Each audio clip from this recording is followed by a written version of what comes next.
Hi hello dear students, कैसे हैं आप लोग। उम्मीद करता हूं कि सब बहुत अच्छे होंगे। तो बच्चों, हम लोग द्विघात समीकरण का चैप्टर है हमारा द्विघात समीकरण, और चैप्टर नंबर बच्चों हमारा 4 है, जिसमें बच्चों हम लोग 4.2 प्रश्नावली एक्सरसाइज 4.2 कर रहे हैं। और बच्चों हमने पहला क्वेश्चन इसका कर लिया है। पहले क्वेश्चन के अंदर बच्चों 5 पार्ट थे, पांचों पार्ट पूरे कर लिए। अब दूसरा क्वेश्चन क्या कह रहा है बच्चों, आप देख पा रहे होंगे। उदाहरण नंबर 1 में दी गई समस्याओं को हल करो। मतलब जो उदाहरण नंबर 1 में समस्याएं दी गई हैं उनको बच्चों हमको हल करना है। उदाहरण नंबर 1 में जो समस्याएं दी गई हैं उनको बच्चों हमको हल करना है। तो उदाहरण नंबर 1 पर जाएंगे, ठीक है। हाँ, इसी एनसीईआरटी किताब में आप उदाहरण नंबर 1 पर जाएंगे और उदाहरण नंबर 1 में 2 क्वेश्चन दिए गए हैं। एक है जॉन और जीवंती, दोनों के पास कुल मिलाकर 45 कंचे हैं। जॉन और जीवंती 2 लोग हैं। एक अपने पास है जॉन है, दूसरा है जीवंती।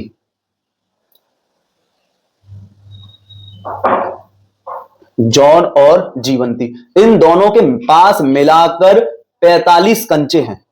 दोनों के पास मिलाकर बच्चों 45 कंचे हैं। दोनों 5-5 कंचे खो देते हैं। दोनों 5-5 कंचे खो देते हैं। दोनों के पास 45 कंचे हैं और दोनों 5-5 कंचे खो देते हैं बच्चों। तो बच्चों दोनों के पास 45 कंचे हैं, मतलब दोनों के मिलाकर 45 होंगे। अगर मैं ये कहूं कि जो आपका जॉन है, अगर इसके पास x कंचे हैं तो फिर जीवंती के पास कितने कंचे बचेंगे।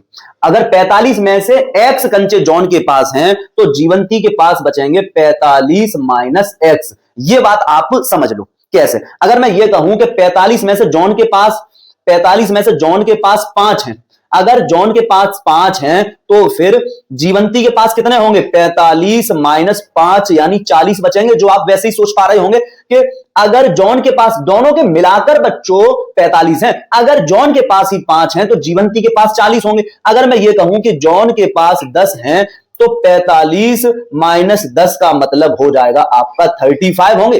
तो यही काम तो मैं यहां कर रहा हूं कि मैंने माना कि जॉन के पास x कंचे हैं तो जीवंती के पास टोटल में से वही x हम सब्ट्रैक्ट कर देंगे। तो जीवंती के पास हमने इतने मान लिए, इस तरह से हमने मान लिए। बात समझ पा रहे होंगे। अब बच्चों प्रश्नानुसार चलेंगे। प्रश्न हमसे क्या कह रहा है आगे, दोनों 5-5 कंचे खो देते हैं। अगर ये 5 कंचे खो दे तो इसके पास 5 कम कर दोगे, मतलब x माइनस 5 कर दोगे। और अगर ये 5 कंचे खो दे तो 45 माइनस x माइनस 5 कर दोगे। इसमें से भी 5 आप निकाल दोगे। तो यहां पर बच्चों आपका बचेगा 45 में से 5 गए तो 40 माइनस x, और ये आपके सामने x माइनस 5। अब इस हिसाब से जो उसने बताया कि 5-5 निकाल दो प्रश्नानुसार, तो 5-5 निकालने के बाद अब कंचे इतने हैं। और वो ये भी कह रहा है कि अब अगर इन कंचों का गुणनफल कर दो, उनके पास कंचों की संख्या का गुणनफल कर दो तो 24 आएगा। मतलब सवाल हमसे कह रहा है, मतलब हमसे कहा जा रहा है कि अब जो कंचे बचे हैं x माइनस 5 और गुणा कर दो 40 माइनस x, इनका गुणा कर दो। तो वो कह रहा है कि गुणनफल जो है वो बच्चों आ रहा है कितना, 124। कितना आ रहा है, 124। ये बच्चों हमसे क्वेश्चन कह रहा है। हम जानना चाहेंगे कि आरंभ में उनके पास कितने कंचे थे। आरंभ में उनके पास कितने कंचे थे। इसको जब आप सॉल्व करोगे, सॉल्यूशन पर जाओगे, यहां से सॉल्यूशन आगे बढ़ाओगे तो बच्चों ये एक पहले द्विघात समीकरण बनेगा।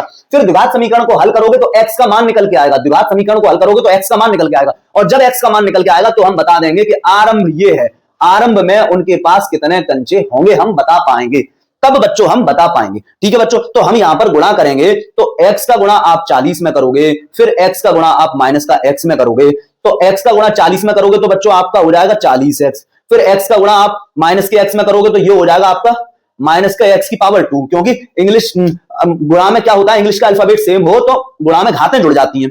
अब आप करोगे 5 का गुणा, माइनस के 5 का गुणा करोगे 40 में तो ये हो जाएगा माइनस का 5 चौका 20 और एक 0। फिर 5 का गुणा करोगे x में तो माइनस इंटू माइनस प्लस हो जाएगा। 5 और x का गुणा करोगे तो 5x हो जाएगा। बराबर में बच्चों 124। आप समझ ही पा रहे होंगे, दिया गया है। अब बच्चों आप देख रहे हैं कि 40x और 5x दोनों समान पद हैं, और समान पद जो होते हैं वो आपस में जुड़ व घट सकते हैं। समान पद जो होते हैं वो बच्चों आपस में जुड़ व घट सकते हैं। तो आप यहां पर लिखोगे माइनस का x की पावर 2 और ये आपका माइनस का ये आपका ये जोड़ लो आप। ये जो आपने जोड़े 40 और 5x, इसको पहले लिख लो। तो ये हो जाएगा आपका 45x और फिर ये हो गए आपके माइनस के 200 और बराबर 124। यहां तक बच्चों बात आपके समझ में आ पा रही होगी। अब बच्चों द्विघात समीकरण में क्या होता है, जो द्विघात समीकरण का जो सामान्य रूप होता है उसमें बराबर के राइट हैंड साइड में 0 होता है, मतलब इसको उठाओगे और इधर लेकर आओगे तो बच्चों आप लिखोगे माइनस का x की पावर 2 प्लस 45x माइनस का ये 200 है और ये जब इधर आएगा 124 इधर आएगा तो ये हो जाएगा माइनस का 124 बराबर बच्चों 0। आप समझ पा रहे होंगे। अब माइनस के 200 और माइनस के 124 मिलाकर हो जाएंगे माइनस के 324, तो माइनस का x की पावर 2 प्लस 45x माइनस 324 बराबर 0। अब बच्चों आप देख रहे होंगे कि जो जनरल जो सामान्य रूप होता है द्विघात समीकरण का, तो उसमें यहां पर क्या बच्चों, ऐसा करो यहां पर हम एक बात कर सकते हैं कि माइनस कॉमन लेकर इसको प्लस का बना लेंगे तो ज्यादा बढ़िया रहेगा, ज्यादा सुटेबल रहेगा। ठीक है, तो यहां पर हम क्या करेंगे, माइनस कॉमन ले लेंगे, माइनस कॉमन लेंगे या माइनस का 1 कॉमन ले लो। माइनस का 1 कॉमन लोगे तो ये हो जाएगा x की पावर 2। ठीक है, अब माइनस का कॉमन लेने से होता क्या है, साइन चेंज हो जाते हैं, तो माइनस का 1 कॉमन लेने से क्या होगा, साइन चेंज हो जाएंगे, तो माइनस का एक्स स्क्वायर हो जाएगा प्लस का एक्स स्क्वायर, प्लस का 45x हो जाएगा माइनस का 45x, माइनस का 324 हो जाएगा प्लस का 324 बराबर 0। इस तरह से हो जाएगा, इस तरह से हो जाएगा। अब ये जो माइनस का 1 है इस पूरे ब्रैकेट के साथ क्या कर रहा है, मल्टीप्लाई कर रहा है, तो अगर मैं इधर लेकर जाऊंगा तो 0 के साथ क्या करेगा, भाग करेगा, तो ये हो जाएगा फिर x की पावर 2 माइनस 45x प्लस 324 बराबर 0 अपॉन माइनस 1, तो ये सब कुछ हो जाएगा 0। ठीक है, तो ये हुआ x square minus 45x plus 324 बराबर 0। अब बच्चों इसके आगे आप कैसे करेंगे, कैसे नहीं करेंगे, आपने इसी प्रश्नावली का पहले पार्ट के जो पहले क्वेश्चन के जो 5 पार्ट थे वो किए हैं, उसी तरह से हमें करना है। गुणनखंड विधि से यहां पर हमको रूट निकालने हैं, मतलब x का मान निकालना है, रूट निकालने हैं मतलब कि बच्चों हमको x का मान निकालना है। तो बच्चों हम क्या करेंगे, देखो बच्चों किस तरह से एक्स स्क्वायर का जो गुणांक है बच्चों वो क्या है, एक्स स्क्वायर का गुणांक है 1। मैंने आपको बताया था कि 300 इसका अचर पद जो होता है, ये जो अचर पद होता है इसका, और आप इसका एक्स स्क्वायर के गुणांक का करते हैं गुणा, तो इनका जब आप गुणा करेंगे तो आएगा बच्चों कितना, बच्चों आएगा आपके सामने 324 324 गुणा करने से 324 का 1 में गुणा करने से 324 ही आ जाएगा। फिर 324 के आप कर लोगे गुणनखंड, क्या कर लोगे गुणनखंड, तो 2 से भाग करोगे, 2 से भाग करोगे बच्चों, तो 2 एकम 2 2 छिंग 12 और 2 दूनी 4। फिर बच्चों 2 से भाग करोगे तो 2 अट्ठे 16 2 एकम 2। फिर बच्चों 3 से भाग करोगे तो 3 दूनी 6 और 3 सत्ते 21। फिर 3 निम 27। फिर बच्चों 3 त्रिका 9। फिर बच्चों 3 एकम 3।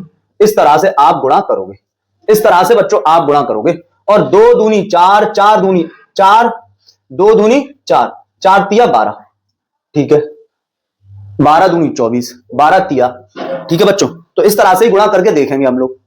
तो हम यो इस तरह से गुणा करते हुए 2 दूनी 4 4 तिया 12 और 12 तिया हो गए 36 36, तो ये हुआ, और 3 त्रिका 9 3 त्रिका 9 36 गुणा 9 बच्चों, ये तो जाहिर सी बात है क्योंकि इसके गुणनखंड है, तो गुणनखंड है इसी में से लिए गए हैं, तो इनका गुणा करने से 324 तो आएगा, ये तो जाहिर सी बात है कि 36 और 9 का गुणा करने से इनका आपस में किसी भी तरह से गुणा करोगे तो 324 तो आएगा ही आएगा। ठीक है, हमने ये शुरुआत के 4 लिए 1 2 3 4 और बाद के 2 लिए। ठीक है, इन शुरुआत के 4 का गुणा किया और इन बाद के 2 का गुणा किया। अब इनसे जो आया 36 और 9 इनका गुणा करोगे तो 324 ही आएगा। इनके गुणा कैसे भी करो, तुम शुरुआत के 2 पकड़ लो, बाद के आप 4 पकड़ लो, तब भी गुणा वही आएगा। ठीक है, तब भी गुणनफल जो आएगा वो सेम ही आएगा। तो 36 और 9 का गुणा जो आएगा, गुणनफल जो आएगा वो 324 ही आएगा। अब ये देखो, ये देखना है हमको कि ये हम ऐसे उतारेंगे एक्स स्क्वायर, ये मैं समझा चुका हूं आपको, माइनस ऐसे लिखोगे, 45 की आप जगह छोड़ोगे, फिर एक्स लिखोगे, फिर प्लस लिखोगे, फिर 324 लिखोगे, फिर बराबर लिखोगे, फिर 0 लिखोगे, सब कुछ आपने वैसे उतार दिया। ठीक है, अब आपको ये जो प्लस का निशान दिखाई दे रहा है, यही प्लस का निशान आप यहां लगा दो,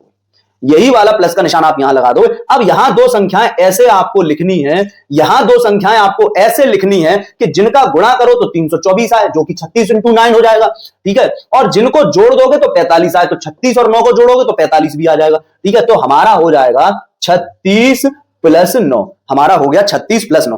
अब बच्चों हम कोष्टक खोलेंगे तो बच्चों हम जानते हैं कि ये जो 9 है ये तो प्लस का है, लेकिन ये 36 किसका है, तो ये भी प्लस का है, यहां पर प्लस का निशान होता है, कोई निशान नहीं है तो प्लस का है। अब बच्चों आप क्या करोगे, ब्रैकेट हटाओगे, ब्रैकेट खोलोगे, तो ये बाहर जो ब्रैकेट के जस्ट बाहर जो साइन है उसका ब्रैकेट के अंदर हर एक साइन में गुणा होगा, मतलब माइनस का गुणा इस प्लस में होगा और फिर माइनस का गुणा इस प्लस में होगा।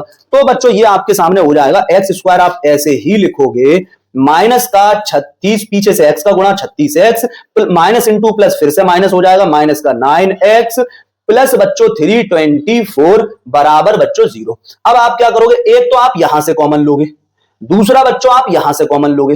तो आप जब यहां से कॉमन लोगे, यहां पर कॉमन लोगे तो नंबर तो दोनों तरफ है ही नहीं, ठीक है, 36 है, इधर इधर कोई नंबर है नहीं, 1 है, ठीक है, वो एक अलग चीज है, ठीक है।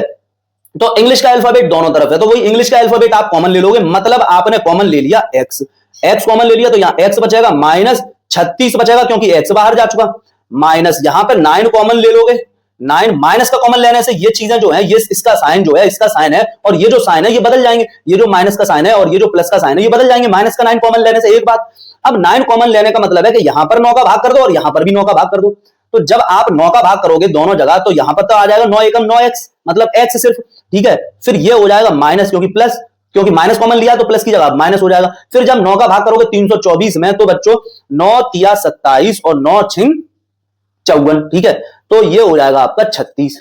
अब ये दोनों ब्रैकेट सेम आने चाहिए थे, ये भी मैं आपको बताता रहा हूं लगातार कि ये दोनों ब्रैकेट सेम आने चाहिए, वरना आप कुछ गलत कर रहे हैं, ठीक है। कुछ इसी तरह से आपको कॉमन लेना है कि दोनों ब्रैकेट सेम आ जाएं। अब बच्चों दोनों ब्रैकेट सेम आ जाएंगे तो इन दोनों ब्रैकेट को कॉमन ले लोगे, तो बच्चों x माइनस 36 लिखोगे और फिर x माइनस 9 लिखोगे, बराबर में बच्चों आपका 0 हो गया, बराबर में आपका 0 हो गया। यहां से दो ब्रैकेट हैं जिनका गुणा करने पर 0 आएगा, दो ब्रैकेट हैं, इन दो ब्रैकेट का गुणा करने पर 0 कैसे आएगा, या तो बच्चों x माइनस 36 बराबर 0 हो, ठीक है ना, तो x बराबर 36 हो जाएगा, या फिर बच्चों x माइनस 9 बराबर 0 हो, तब x बराबर 9 हो जाएगा।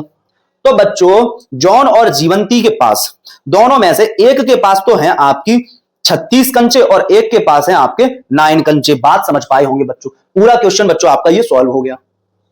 अच्छा बच्चों x के दो मान आए हैं, अगर मैं x का ये मान ले लूं कि x बराबर 36, मतलब कि जॉन के पास 36 है, तो बच्चों जीवंती के पास 9 होंगी। अगर बच्चों में x बराबर 9 आंसर मान लूं तो बच्चों यहां पर जॉन के पास 9 हो जाएंगे और जीवंती के पास कंचे हो जाएंगे 36। इस तरह से बच्चों बात है, ठीक है बच्चों।